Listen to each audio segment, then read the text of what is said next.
इस बारे में कैसे भूल गया? अगर वे इन तस्वीरों को देखे तो हम बर्बाद हो गए हैं। ये लो। स्वागत है बेटा। तुम सभी का स्वागत है। गणेश, मुझे लगता है कि सब कुछ तैयार है। बिल्कुल तैयार। मेरे भाई को स्ट्रोक नहीं होगा। अभिवादन, स्वागत, सब अच्छा। हम ठीक हैं। सरोजनी,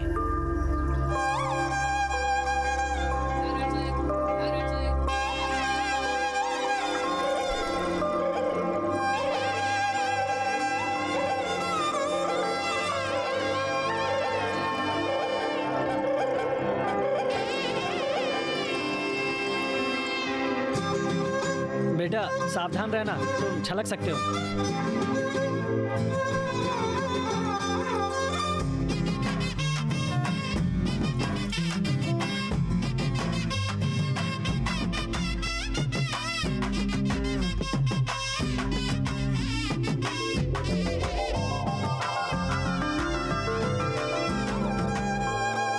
बेटा, तुम इन लंबे बालों में बहुत प्यारी लग रही हो। बुढ़िया, ऐसे बोलती है जैसे पहली बार देख रही हो। वो असल में अभी हाल ही में उनकी आंखों की सर्जरी हुई थी।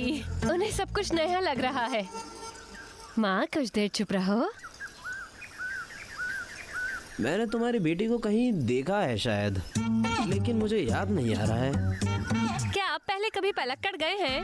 नहीं ना, तो मेरी बेटी पोलची गई है। जाहिर है तुम उससे नहीं मिले। अरे नहीं, मेरे कहने का मतलब वो नहीं था, लेकिन मुझे लगता है कि मैं उसे जानता था। तुम्हारा नाम क्या है? तुम कहाँ तक पढ़ी हो? तुम मुझसे क्यों पूछते हो? तुमने ही पढ़ाई किया है? वो क्या है ना, इसे स्कूल वो ही ले जाया करते थे। ओह, ये तो भुलक्कड़ है बिल्कुल, इसलिए हमने 7वीं के बाद उसकी पढ़ाई बंद कर दी। ओह ठीक है। हाँ हाँ हाँ। अरे हे, उसे घूरना बंद कर। अगर तुम कुछ कहते हो तभी हम आगे बढ़ेंगे। सत्यम, मैं उसे कैसे पसंद नहीं कर सकता? उसके बालों को देखो, वो काले और लंबे हैं। इतने लंबे बाल हमारे शहर में किसी के नहीं होते। मुझे उम्मीद ही नहीं थी कि इतने लंबे होंगे। मेरी अपेक्षा से इतना लंबा है। केरल की महिलाएं सबसे अच्छी होती। मुझे केरल से प्यार है। मैं पिनराई विजयन से प्यार करता हूँ। मैं मानता हूँ कि लड़का लड़की को पसंद करता है। चलिए फिर बाकी सब कुछ फाइनल करते हैं। मैंने ज्यादा बचत नहीं की। मेरे पास जो कुछ है उसे मैं अपनी बेटियों में बराबर बांट दूंगा। अच्छा हुआ कि अगर तुम हमें एक विचार दे सको। वो इकलौता बेटा है, उसके पास एक घर और 20 एकड़ नारियल का बाग है। आमदनी की भी कोई कमी नहीं है। साथ ही तुम्हारी बेटी को ससुराल का कष्ट भी नहीं मिलेगा। बताओ फिर क्या कहते हो? रत्नम, तुम्हारी मांग सही है, लेकिन आइए हम इसे खुले में कहें। 40 तोला सोना और 4 लाख नगद। इसके ऊपर हम दहेज के आवश्यक सब कुछ प्रदान करेंगे। हाँ ठीक। 40 तोला सोना और 4 लाख नकद? उठो अंकल, हमें इस गठबंधन की जरूरत नहीं है। चलो चलो चलते हैं। कृपया बैठ जाओ, हम और शर्तों पर बात करेंगे। ये बातचीत व्यापार का कोई लेन देन नहीं है। आप अपनी बेटी को देखो, वो कितनी विनम्र है। आपने एक प्यारी और विनम्र बेटी को पाला है, वो भी ऐसे समय में। सही में मुझे आपकी बेटी से शादी करने के लिए दहेज देना चाहिए। बताओ मुझे कितना पेश करना है, बताइए बताइए। बेटा, तुम अभी तो ना कर रहे हो, लेकिन उम्मीद है कि तुम शादी के बाद हमें परेशान नहीं करोगे। माँ, तुम मुझ पर शक कैसे कर सकती हो? एक मर्द के रूप में दहेज लेना मेरा अपमान है।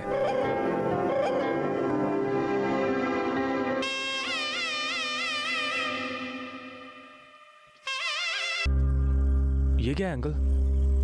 हम अपनी शादियों में नाचने के लिए उत्तरी नहीं है। हम सच्चे हैं तमीजान। हम वो लोग हैं जो शादियों में हंगामा करते हैं। मैंने देखा कि तुम अपनी पत्नी को देखकर मुस्कुरा रहे हो।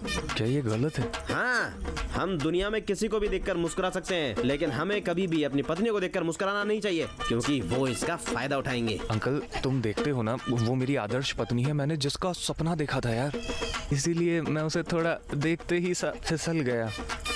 ये सभी पुरुषों की कमजोरी होती है बे। बेटा, इस बात का ध्यान रखना।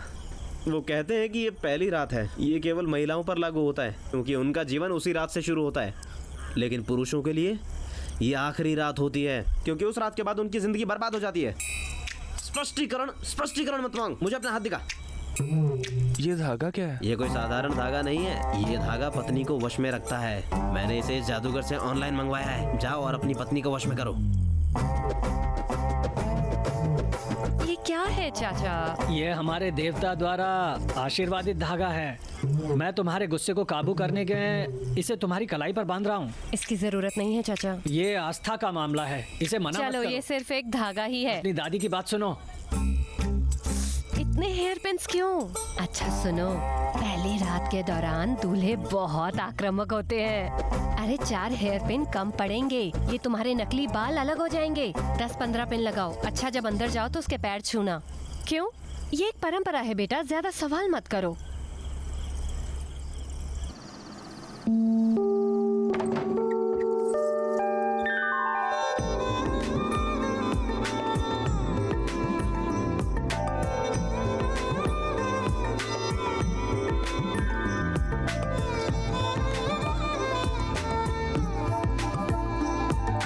क्या तुम प्लीज खड़े हो जाओगे?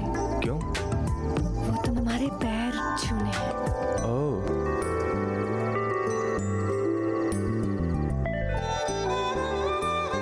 खुश रहो। हमारी इतनी मजबूत भुजाएं कैसे हैं? ये तो हड्डी का वजन है। क्या तुम बहुत काम करती हो? बहुत अच्छा, बैठ जाओ।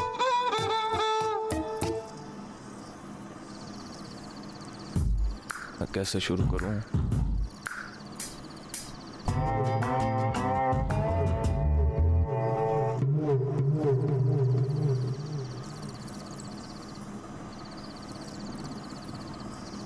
चलो मैं तुमको अपने बारे में सब कुछ बता देता हूँ।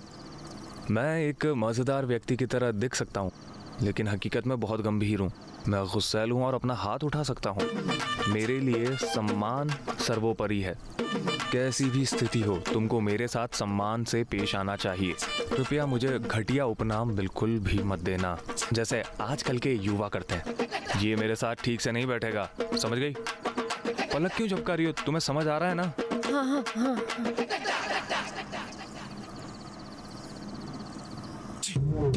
चलो भी।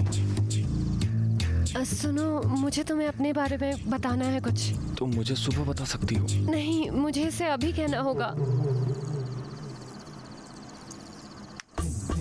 क्या तुम्हारा कोई और प्यार है जिसे मैं नहीं जानता? तुम्हारे प्रेमी के साथ भगाने में मदद करूं? अरे नहीं, ऐसा कुछ नहीं है। मेरे बाल। अरे तुम्हारे बाल बहुत अच्छे हैं। देखो ना, यही तो समस्या है। ये कोई समस्या नहीं है, हमें देर हो रही है। 1 मिनट। कौन है ये? चाचा जी हैं। बेवकूफ नहीं जानता कि कब कॉल करना है। आगे बढ़ो और बोलो। सुनो, तुम परीक्षा में नहीं हो, ये तुम्हारी शादी की रात है। यदि तुम प्रश्न का सही उत्तर देते हो तो परिणाम नकारात्मक होगा। कह रहे हो चाचा जी? सुहाग रात को महिलाएं आमतौर पर खुलती हैं, सोचती हैं कि उनका पति ईमानदार है। तुम कृपया वो गलती ना करो। चाचा मेरी बात सुनो। मेरी बात सुनो, दखल देना बंद करो और मेरी बात सुनो। बहुत दिनों बाद तुम्हारे पापा चैन की नींद सो रहे हैं। कृपया ऐसे कुछ ना करें जिससे वे हमेशा के लिए सो जाएं। हाँ, तुम अपने बालों के बारे में कुछ कह रही थी। मैंने सुना है कि तुमको लंबे बाल बहुत ज्यादा पसंद है। मेरे चाचा ने मुझे बताया। तो तुम चाहते हो कि मैं रोज अपने बालों के लिए ऑर्गेनिक शैम्पू का उपयोग करूं?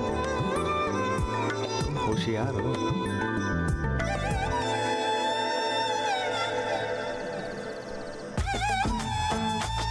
ये नेचुरल और खूबसूरत बाल ऑर्गेनिक शैम्पू की मांग करता है।